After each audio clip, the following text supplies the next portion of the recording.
Karibuni sana wadau wangu wa JC Swahili Movies. Hii ni safari ya mwisho ya Chief Hassan, sehemu ya 8.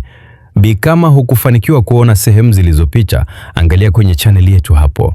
Usisahau basi kucomment, kulike na kusubscribe channel yetu. Asante. Tuendelee. Sehemu ya 8. Walipofika karibu na ufalme, walitua juu kabisa ya minara ya ufalme. Akakaa kimya, macho yake makali yakitazama jinsi ufalme ulivyokuwa unaangaza kwa mienge mingi iliyowaka kila kona. Ilionekana kama ufalme ulikuwa macho, lakini haukuwa tayari kwa kile kilichokuja. Mzee akasimama taratibu, akalitazama jumba la kifalme kwa macho yenye huzuni nzito. Kwa sekunde chache, kumbukumbu zilimrudia vita vya zamani, damu iliyomwagika na watu waliopotea bure. Kisha akawakumbuka wananchi aliowaacha kule kijijini, macho yao yaliyojaa matumaini, na Jabiri aliyekuwa anasubiri kurejea kwake. Hapo huzuni ikageuka kuwa uamuzi. Mzee akachukua upinde wake, akaweka mshale uliokuwa tayari umeandaliwa. Alivuta upinde kwa nguvu zote, misuli yake ikakaza. Moto ulianza kuwaka juu ya mshale, akaachia. Mshale ukapaa kwa kasi na nguvu kubwa, ukipasua hewa ya usiku. Ulikuwa kama radi inayokatiza anga. Ulipotua juu ya jumba la kifalme, sehemu moja ikalipuka kwa moto mkali. Miale ya moto ikapanda juu, iking'arisha kuta za mawe. Jumba la kifalme likaanza kuwaka upande mmoja. Ndani ya ufalme, kelele zikaanza. Walinzi wakakimbia. Amri zikapigwa kwa hofu. Hakuna aliyeelewa kilichotokea wala kilikotoka. Mzee hakusubiri kuona zaidi. Aligeuka haraka, akarudi kwa ndege mkubwa, akapanda juu ya mgongo wake. Ndege akapanua mabawa yake mara moja. Mzee akamwambia, pita hapa hapa katikati ya jumba la ufalme. Kuna kitu nataka kuona. Akamwambia kwa sauti ya haraka, lakini pita juu sana. Ndege akapiga mabawa yake kwa nguvu, akapaa juu angani, akikatiza juu ya ufalme uliokuwa sasa umechanganyikiwa. Chini yao moto uliendelea kuwaka na sauti za taharuki ziliendelea kuongezeka. Walikatiza anga la juu, wakipotea gizani, wakiacha ujumbe uliokuwa tayari umetumwa. Na ndani ya ufalme wa Robert, kila mtu sasa alijua jambo moja tu. Usiku huo, kitu kilikuwa kimeamka. Jabiri alikuwa tayari anawasubiri. Alipowaona wakishuka, alikuja kuwapokea mara moja. Wakaendelea kutembea pamoja, wakizungumza kwa sauti ya chini. Jabiri akamgeukia mzee na kumuuliza kwa wasiwasi, vipi babu, hali ikoje kule?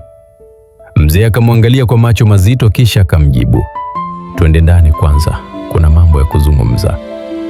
Walipoingia ndani, mzee hakupoteza muda hata kidogo. Akamgeukia Jabiri na kusema kwa sauti ya haraka lakini ya uhakika, hatuna muda wa kupoteza kabisa. Jitayarishe sasa hivi. Safari inaanza sasa hivi usiku huu. Wote wakaanza maandalizi yao. Mzee akachukua upinde wake na mishale ya moto. Jabiri akashika upanga wake kwa uthabiti, na ndege akatikisa mabawa yake kana kwamba anajiandaa kwa safari ya mwisho. Mzee akawaambia kwa msisitizo, mimi nitakuwa juu kabisa, narusha mishale mikali ya moto ili wachanganyikiwe. Pia nimeangalia njia sahihi ya kuingia kwa mfalme.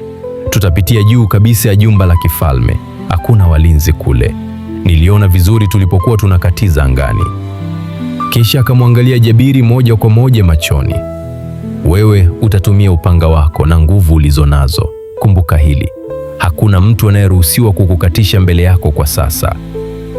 Maneno yale yakazama ndani ya moyo wa Jabiri. Hakujibu kwa sauti, lakini macho yake yalionyesha yuko tayari. Walianza safari wakiwa na matumaini makubwa. Hatima yao ilikuwa mbele yao, ndani ya vita walivyokuwa wanaenda kukutana navyo.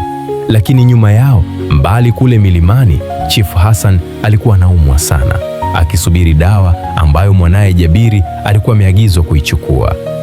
Jabiri akakumbuka maneno ya baba yake, safari yako haitakuwa rahisi.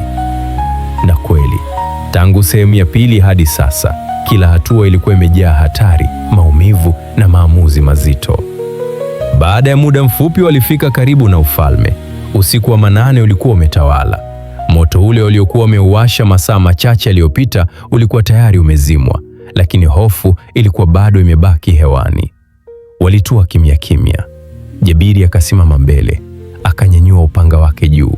Ghafla, radi moja nzito ikapiga. Sauti ile ikatikisa ufalme mzima. Ardhi ikatetemeka. Mioyo ya askari ikadunda kwa hofu.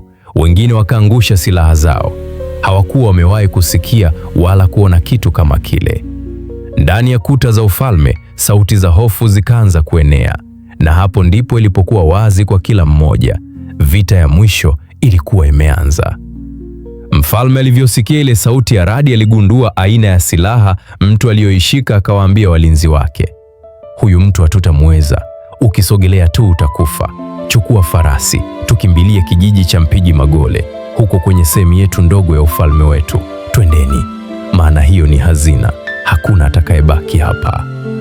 Mfalme na walinzi wake walikimbia msituni, na Jabiri alifanikiwa kuingia ndani ya ufalme. Akakutana na mlinzi mmoja. Yule mlinzi alimalizwa na Jabiri. Ndipo Jabiri akawakuta vijakazi wa mfalme, ila aliwaacha akaelekea mpaka kwenye kitu cha ufalme, lakini walikuwa tayari wamekimbia.